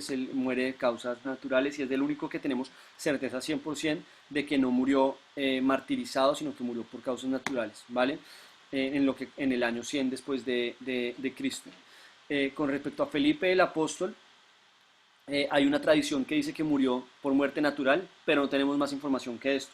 Por eso digo, de Juan, si hay documentos históricos que nos permiten soportar esa muerte de esta manera, pero con respecto a Felipe el apóstol no tenemos certeza frente a esto. Con respecto a Felipe el evangelista tampoco tenemos certeza más de qué pasa después de que él, pues lo vemos aparecer en Hechos de los Apóstoles predicándole al eunuco, se aparece, hay una de las cartas en las cuales cuenta que se encuentra, si no estoy mal, con Pablo, pero no tenemos más certeza real, histórica, con respecto a qué pasa con él. Con respecto a Mateo tampoco se tiene certeza de cómo muere. Hay una tradición que se ha generado alrededor de su muerte, pero no hay una certeza real de qué sucede con Mateo y cómo muere Mateo después. Tenemos pues el Evangelio escrito por Mateo, que se cree que originalmente fue escrito en hebreo, pero los textos que se tienen realmente más antiguos y que se tienen son en griego. Con respecto a Tomás, hay algo que es importante, y es que no se sabe cuál era su verdadero nombre. Realmente la palabra Tomás significa el hermano o el gemelo. Hay unos libros gnósticos, los gnósticos más adelante después dijeron que Tomás era gemelo de Jesús, pero eso es básica tradición, no tienen un sustento real para sostenerlo, y se sabe que la palabra Tomás lo que significaba era el hermano. Se hablaba de alguien que era el hermano, pero no se ha llegado a saber bien quién era él. Pues conocemos el momento en el que él pone la mano en las llagas de Jesús, vemos esto en el relato bíblico, ¿cierto? Pero no vemos más allá de esto un saber qué pasa después realmente con Tomás. De hecho, pues no conocemos realmente su verdadero nombre al final. Por eso mi hijo se llama Tomás, porque es el hermano de las hermanas. Tenemos también a Tadeo.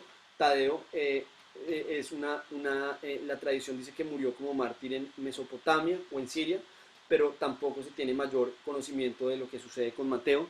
Con respecto a Simón, se dice que este Simón es distinto a Pedro, ¿no? Pedro, acuérdense que también se llamaba Simón, pero este Simón es diferente. Se dice que, o se cree que Simón evangelizó en la región de Mesopotamia, de Idumea, Bartolomé se dice que fue a Arabia y al norte de África, que estuvo en esta zona predicando.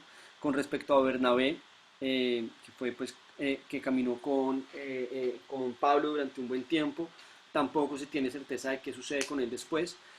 Frente a Marcos, según la tradición, fundó la iglesia de Alejandría. La iglesia de Alejandría se atribuyó después que Marcos era quien la había fundado. Pues la tradición lo dice, pero no hay certeza tampoco histórica de que Marcos es quien lo haya hecho. Lo que la historia cuenta o la tradición cuenta es que después sus restos son trasladados a Venecia y son puestos en la Basílica de San Marcos, en Venecia. Y por eso Venecia es considerada, digamos, o es catalogada que su patrono es Marcos, ¿vale? Con respecto a Lucas, y Lucas es algo que es muy chévere. Acuérdense que Lucas no fue discípulo de Jesús. Recordemos que Lucas fue un gentil, ¿vale? Que fue amigo de Pablo, y fue el único autor no judío entre los autores del Nuevo Testamento. Es el único autor no judío de los libros que tenemos del Nuevo Testamento. El único que no era judío era Lucas. Lucas era gentil, ¿vale? Tenemos también a Matías. Matías fue el sucesor de Judas Iscariote. Acuérdense que Judas Iscariote pues muere, y después de que muere Judas se suicida. Después de que Judas Iscariote se suicida, en Hechos de los Apóstoles vemos que lo que empieza es contando cómo pues tienen que escoger quién va a ser su sucesor. El sucesor entonces elegido es Matías. Con respecto a Matías, pues digamos que siempre ha habido, digamos, como mucha crítica o polémica con la manera en que fue escogido, porque fue escogido echando suertes, pero debemos recordar que este tema de echar suertes hacía parte de la tradición judía. Lo vemos que sucede también en el momento en que Josué necesita establecer y saber quién fue el que había robado parte del botín en la conquista de Jericó, y terminan descubriéndolo. Entonces hacía parte este tema de echar suertes dentro de la tradición de los judíos. Matías es escogido en este momento, pero es importante ver que Matías acompañó a Jesús desde su bautizo. Desde el momento de su bautizo, Matías, del bautizo de Jesús, Matías estuvo a su lado y estuvo caminando con él. Se sabe que una tradición dice, que murió apedreado en Judea, y hay otra tradición que dice que murió en Etiopía. No se tiene certeza de dónde murió. Con respecto a Timoteo, era hijo de madre. Es súper valioso este dato. Timoteo, que caminaba con Pablo también, era hijo de una madre judía y de padre griego. Esto le daba un bagaje muy importante a Timoteo también, el conocer la cultura griega a profundidad, porque su padre era griego. Según Eusebio, fue el primer obispo de Éfeso y murió como mártir en el año 97 después de Cristo, ¿vale? Es decir, murió antes de que muriera Juan el apóstol. Con respecto a Tito, Tito era griego, Tito era también seguidor de Jesús.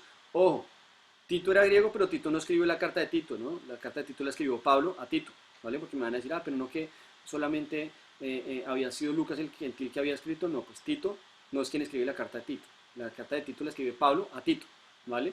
Tito era griego y se cree que murió a edad avanzada en Creta, en la isla de Creta, en la región de Creta también, pero no se tiene conocimiento tampoco de cómo fue o de qué fue lo que pasó con él, ¿vale? Muy bien, con esto cerramos la sesión de hoy. En el material que les compartí van a ver que está mucho más de repente desglosado de cada uno de los apóstoles. Sin embargo, pues lo que les digo, hay mucho de tradición dentro de esto. A mí, ¿qué es lo que me llena esto de seguridad? Y es, o que me gusta mucho de ver qué pasa con los apóstoles, es uno ver unos apóstoles que es más preocupados que por dejar un legado y un nombre, estaban preocupados por levantar el nombre de Cristo, que no estaban preocupados por ser el protagonista del que dejó tal iglesia, sino que eran más bien personas que servían y no les importaba dónde terminaba su vida, pero servían y servían y servían y servían. Y segundo, que la historia nos permite ver que Dios nunca tuvo como intención que nosotros rindiéramos culto a estos personajes, ¿no? Podemos honrar su memoria y recordar lo que ellos hicieron, pero nosotros no debemos rendirles culto a ellos. Fue la tradición romana la que lo terminó incluyendo. E históricamente no tenemos certeza real de dónde están o de qué pasó con cada uno de ellos. Y pues la iglesia romana, pues católica, va a sostener que ella sí tiene un ministerio apostólico, ¿no? La iglesia, cuando se dice la iglesia apostólica romana, Dice yo soy católico, apostólico y romano. La persona está diciendo yo soy católico, creo que la iglesia católica es la iglesia universal, soy apostólico, creo que en la iglesia católica se continuó el apostolado, se continuó con la sucesión de apóstoles, y creo que en la iglesia romana, creo que en Roma es donde habita el apóstol que lidera como tal la iglesia. De ahí viene esa expresión y de ahí viene esa definición de la iglesia católica, apostólica y romana. Debemos entenderla y verla hoy desde la perspectiva del fundamento histórico, que no sabemos nada de qué pasó con los apóstoles realmente, que históricamente no hay sustentos de qué pasó con los apóstoles, y por lo tanto no podemos sostener una sucesión apostólica dentro de la iglesia romana. Lo que vemos es que esos apóstoles formaron discípulos y que dentro de eso pues hubo una sucesión de iglesias que se han venido y han seguido creciendo, y que hemos sido cada vez más los que nos sumamos dentro de lo que hace parte de la iglesia de Dios, de la iglesia de Jesús, de los quienes seguimos a Jesucristo, ¿vale? Y creo que eso es muy valioso para entender dentro de la historia del cristianismo qué fue de ellos, porque nos van a intentar por medio de muchas cosas traer bastante información con respecto a tradiciones que no están sustentadas históricamente, ¿vale? Yo, perdón, es que la pregunta que yo te había hecho no tengo la respuesta. Y era que, sobre las persecuciones, hay muchos historiadores que dicen que no hubo, o sea, que no existió una persecución, que solamente, porque no hay evidencias históricas, que solo fue una persecución a gran escala, sino casos aislados, ¿sí? Sí. Y que no fue algo religioso, sino que era por algo del imperio en sí.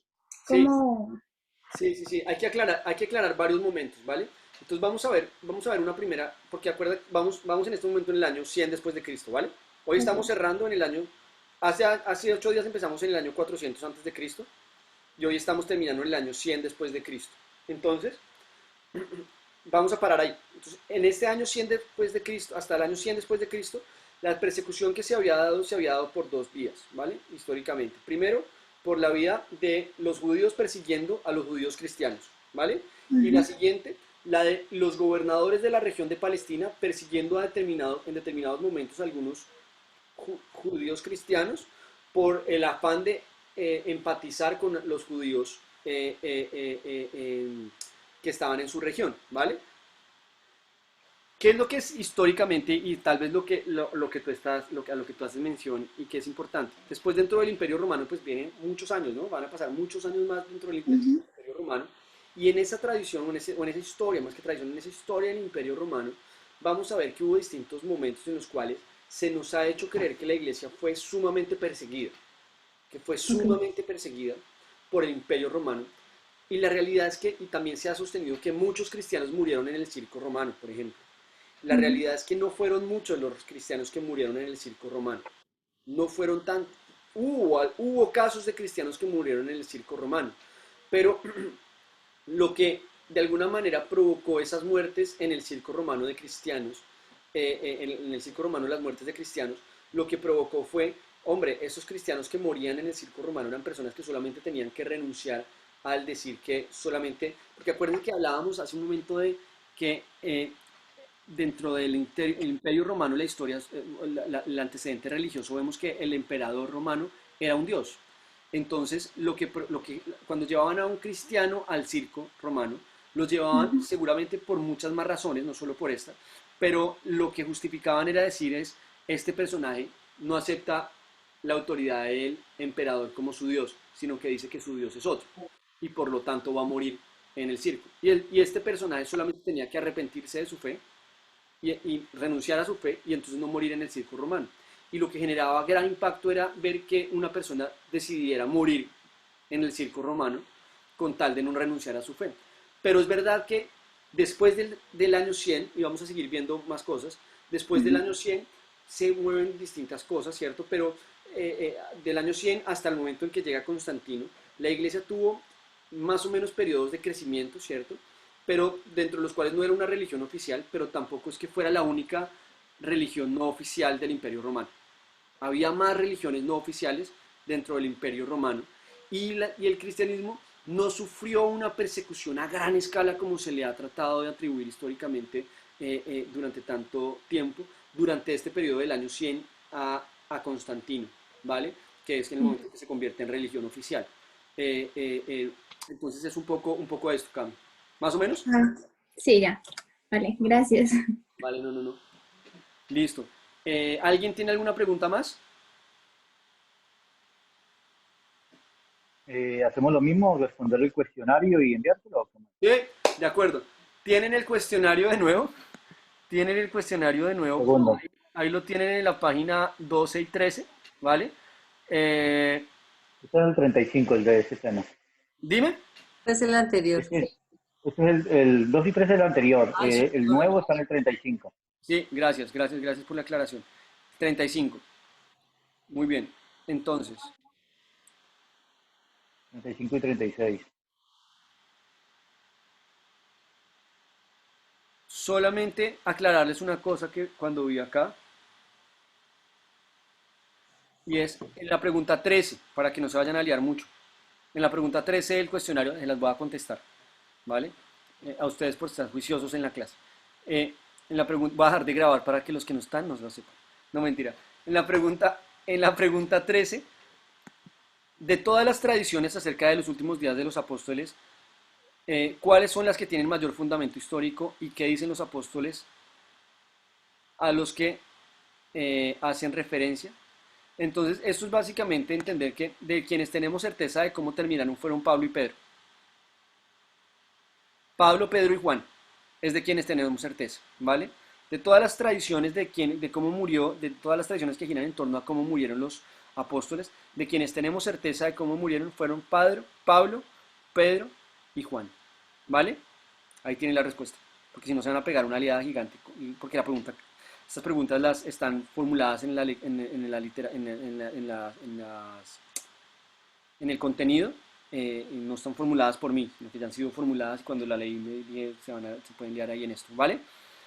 Acuérdense que si tienen cualquier duda o pregunta con respecto al cuestionario me pueden escribir un WhatsApp o me pueden llamar o podemos ir viéndolo, me pueden escribir sin problema, ¿vale? No se preocupen, ¿vale? Creo que Julio me llamó y tenía una pregunta buena que me corchó a mí. Ahí. Se la repito. Bueno, ya estamos. ¿Vale? Entonces, listo. ¿Les parece bien? ¿Estamos así bien? Listo. Listo, sí. Listo, súper chicos. Dios los bendiga. Les mando un abrazo grande. Voy a dejar de grabar acá.